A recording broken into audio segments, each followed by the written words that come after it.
পশ্চিমবঙ্গে আবহাওয়া এমন মোড় নিয়েছে যে মানুষের জন্য এটি বোঝা কঠিন হয়ে পড়েছে যে শেষ পর্যন্ত আগামী কয়েক ঘণ্টায় স্বস্তি মিলতে চলেছে নাকি আরও একটি বড় বিপদ কড়া নাড়তে চলেছে। একদিকে বেশ কয়েকদিন ধরে চলা গরম এবং গুমোট আবহাওয়া মানুষকে অতিষ্ঠ করছিল, অন্যদিকে এখন আকাশে দ্রুত তৈরি হওয়া মেঘ, গর্জনকারী বিদ্যুৎ এবং ঝোড়ো হাওয়া আবহাওয়ার ছবি পুরোপুরি বদলে দিতে দেখা যাচ্ছে। কলকাতা সহ দক্ষিণবঙ্গের বেশ কিছু জেলায় সারাদিন মেঘলা আকাশ থাকার সংকেত পাওয়া যাচ্ছে। কলকাতায় সর্বোচ্চ তাপমাত্রা প্রায় ৩৫ ডিগ্রি সেলসিয়াস এবং সর্বনিম্ন তাপমাত্রা প্রায় ২৬ ডিগ্রি সেলসিয়াস থাকার অনুমান করা হচ্ছে। এর আগে সর্বোচ্চ তাপমাত্রা ৩৪.৪ ডিগ্রি সেলসিয়াস এবং সর্বনিম্ন তাপমাত্রা ২৮.২ ডিগ্রি সেলসিয়াস রেকর্ড করা হয়েছিল। অন্যদিকে আপেক্ষিক আর্দ্রতা ৯৩% পর্যন্ত পৌঁছে গেছে, যার কারণে মানুষকে ভারী গুমোট গরমের সম্মুখীন হতে হয়েছে। কিন্তু গল্প এখানেই শেষ হয় না। আবহাওয়া দফতর পরিষ্কার সংকেত দিয়েছে যে পশ্চিম বর্ধমান, বীরভূম, পূর্ব বর্ধমান এবং বাঁকুড়ার মতো জেলাগুলিতে আবহাওয়া হঠাৎ অত্যন্ত বিপজ্জনক রূপ নিতে পারে। এখানে ৫০ থেকে ৬০ কিলোমিটার প্রতি ঘণ্টা গতিবেগে ঝোড়ো হাওয়া বয়ে যাওয়া এবং ভারী বৃষ্টির সম্ভাবনা প্রকাশ করা হয়েছে। এই সিস্টেমটি এগিয়ে গিয়ে কলকাতা এবং আশেপাশের এলাকাগুলিকেও প্রভাবিত করতে পারে। সল্টলেক এলাকায় গত ২৪ ঘণ্টার মধ্যে ৪৪.৭ মিলিমিটার বৃষ্টি রেকর্ড করা হয়েছে, যা দক্ষিণবঙ্গের সবচেয়ে বেশি ছিল। এর থেকে আন্দাজ করা যেতে পারে যে মেঘেদের কাছে এখনও যথেষ্ট শক্তি মজুদ রয়েছে। আপনি যদি চান যে আপনার জেলার প্রতিটি আবহাওয়ার আপডেট সবার আগে আপনার কাছে পৌঁছাক, তাহলে এখনই ভিডিওটি লাইক করুন এবং চ্যানেলটি সাবস্ক্রাইব করতে একদম ভুলবেন না, কারণ আবহাওয়ার এই চাল প্রতি ঘণ্টায় বদলাচ্ছে এবং আগামী সময়ে অনেক গুরুত্বপূর্ণ আপডেট সামনে আসতে পারে। আর এখন সেই তথ্য যার জন্য লক্ষ লক্ষ মানুষ অপেক্ষা করছেন। আগামী কয়েক ঘণ্টায় কি শুধু বৃষ্টি হবে নাকি কালবৈশাখীর মতো শক্তিশালী ঝড়ও কড়া নাড়বে? এই প্রশ্নের উত্তর সামনে আছে, তাই ভিডিওটি শেষ পর্যন্ত অবশ্যই দেখুন, কারণ আবহাওয়ার পরবর্তী মোড় আপনাকে অবাক করে দিতে পারে। দক্ষিণবঙ্গের ঝাড়গ্রাম, পশ্চিম মেদিনীপুর, বাঁকুড়া, পূর্ব বর্ধমান, পশ্চিম বর্ধমান এবং পুরুলিয়া জেলাগুলিতে আবহাওয়া দফতর গুরুতর সতর্কতা জারি করেছে। এখানে ৬০ থেকে ৭০ কিলোমিটার প্রতি ঘণ্টা গতিবেগে ঝোড়ো হাওয়া বইতে পারে। বজ্রপাত এবং ভারী বৃষ্টির আশঙ্কাও বজায় রয়েছে।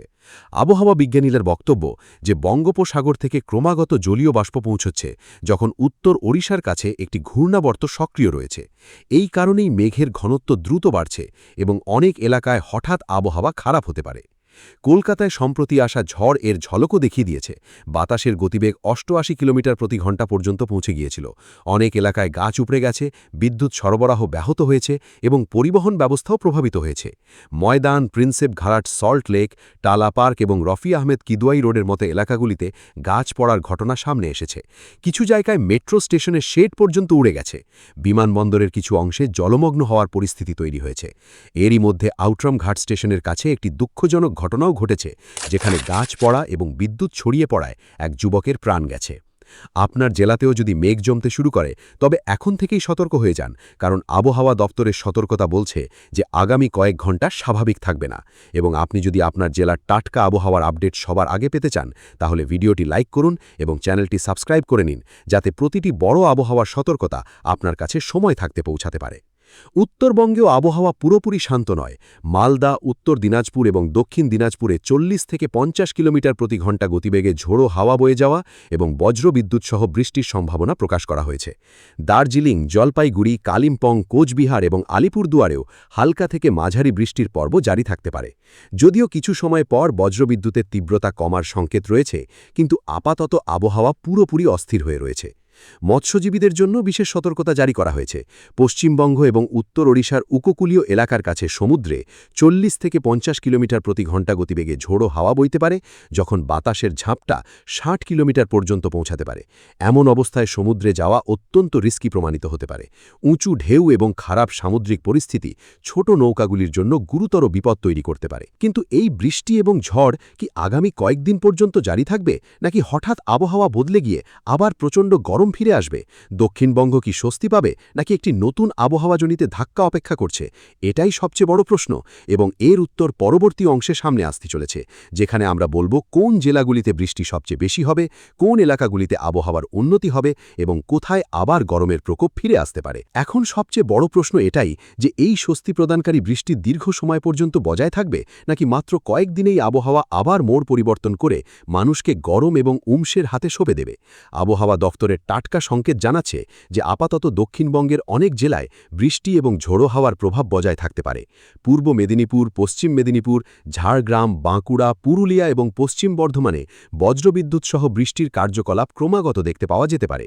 এই এলাকাগুলিতে অনেক স্থানে 50 থেকে 60 কিলোমিটার প্রতি ঘন্টা গতিতে ঝোড়ো হাওয়া চলার অনুমান করা হচ্ছে, যেখানে কিছু স্থানে হাওয়ার গতিবেগ 60 থেকে 70 কিলোমিটার প্রতি ঘন্টা পর্যন্ত পৌঁছাতে পারে। এই কারণেই প্রশাসন এবং আবহাওয়া দফতর উভয়ই মানুষকে অতিরিক্ত সতর্কতা অবলম্বন করার পরামর্শ দিচ্ছে। কলকাতা, হাওড়া, হুগলি, উত্তর 24 পরগনা এবং দক্ষিণ 24 পরগনাতেও হালকা থেকে মাঝারি বৃষ্টির ধারা জারি থাকতে পারে। আবহাওয়া বিজ্ঞানীদের মতে আগামী কিছু সময় পর্যন্ত মেঘের আনাগোনা বজায় থাকবে এবং মাঝে মাঝে বজ্রবিদ্যুৎ সহ বৃষ্টির ঝাপটা পড়বে। এতে তাপমাত্রায় পতন বজায় থাকবে এবং মানুষ গরম থেকে স্বস্তি পেতে থাকবে। যদিও আর্দ্রতার স্তর এখনও যথেষ্ট উঁচু বজায় রয়েছে, তাই বৃষ্টির পর পুরোপুরি শেষ হবে না। দক্ষিণবঙ্গে গত দিনগুলিতে যেভাবে কালবৈশাখী নিজের প্রভাব দেখিয়েছে তা এটা পরিষ্কার করে দিয়েছে যে আবহাওয়াকে হালকাভাবে নেওয়া বড় ভুল প্রমাণিত হতে পারে। আলিপুর আবহাওয়া দপ্তরের মতে বঙ্গোপসাগর থেকে ক্রমাগত আর্দ্রতা আসছে এবং ঘূর্ণাবর্ত এখনও সক্রিয় বজায় রয়েছে। এই কারণেই আবহাওয়ার মেজাজ বারবার পরিবর্তন হচ্ছে, কখনো কড়া রোদ, কখনো কালো মেঘ এবং তারপর হঠাৎ মুষলধারে বৃষ্টি। এই ছবি আগামী কিছু সময় পর্যন্ত দেখতে পাওয়া যেতে পারে। কিন্তু থামুন, এখন সবচেয়ে গুরুত্বপূর্ণ তথ্য বাকি আছে। অনেক মানুষ ভাবছেন যে এখন গরম শেষ হয়ে গিয়ে থাকবে, কিন্তু আবহাওয়া দফতরের পরবর্তী সংকেত অন্য কিছু কাহিনী বর্ণনা করছে। যদি আপনি এটা জানতে চান যে স্বস্তি কত সময় পর্যন্ত টিকবে এবং কবে আবার সূর্য আগুন ঝরাতে শুরু করতে পারে, তাহলে এই তথ্যটি একেবারেই মিস করবেন না। উত্তরবঙ্গের জেলাগুলির কথা বললে মালদা, উত্তর দিনাজপুর এবং দক্ষিণ দিনাজপুরে বজ্রবিদ্যুৎ সহ বৃষ্টি এবং 40 থেকে 50 কিলোমিটার প্রতি ঘন্টা গতিতে হাওয়া চলার সম্ভাবনা বজায় রয়েছে। অন্যদিকে দার্জিলিং, জলপাইগুড়ি, কালিম্পং, কোচবিহার এবং আলিপুর দুয়ারেও হালকা থেকে মাঝারি বৃষ্টি দেখতে পাওয়া যেতে পারে। পাহাড়ি অঞ্চলগুলিতে মেঘের কার্যকলাপ অধিক থাকার সম্ভাবনা রয়েছে, যার ফলে আবহাওয়া মনোরম বজায় থাকতে পারে। যদিও আবহাওয়া বিশেষজ্ঞদের বক্তব্য যে ধীরে ধীরে বজ্রবিদ্যুতের তীব্রতা কমবে এবং মেঘের প্রভাবও কমতে শুরু করবে। এবার নজর দেওয়া যাক আগামী আবহাওয়ার বড় সংকেতগুলির ওপর। এই বিষয়ে বিশেষজ্ঞদের মতামত যে আপাতত বৃষ্টি এবং ঝোড়ো হাওয়ার কারণে তাপমাত্রায় উল্লেখযোগ্য পতন বজায় থাকবে, কিন্তু যেমন যেমন এই আবহাওয়া প্রণালী দুর্বল হবে তেমন তেমন দক্ষিণবঙ্গে আবার গরম এবং উমস বাড়তে শুরু করবে। আবহাওয়া দফতরের অনুমান যে কিছু সময় পর হাওয়ার অভিমুখ পরিবর্তন হতে পারে এবং শুষ্ক পরিস্থিতি ফিরে আসতে পারে। এর মানে হলো যে এখন যে স্বস্তি অনুভূত হচ্ছে তা সব সময়ের জন্য থাকতে চলেছে না। মৎস্যজীবীদের জন্য জারি করা সতর্কতা এখনও কার্যকর বজায় রয়েছে। সমুদ্রের ওপর 40 থেকে 50 কিলোমিটার প্রতি ঘন্টা গতিতে হাওয়া চলতে পারে এবং দমকা হাওয়ার গতিবেগ 60 কিলোমিটার পর্যন্ত পৌঁছাতে পারে। এমন অবস্থায় সমুদ্রে যাওয়া অত্যন্ত রিস্কি প্রমাণিত হতে পারে। উঁচু ঢেউ এবং খারাপ সামুদ্রিক পরিস্থিতি ছোট নৌকাগুলির জন্য গুরুতর বিপদ তৈরি করতে পারে।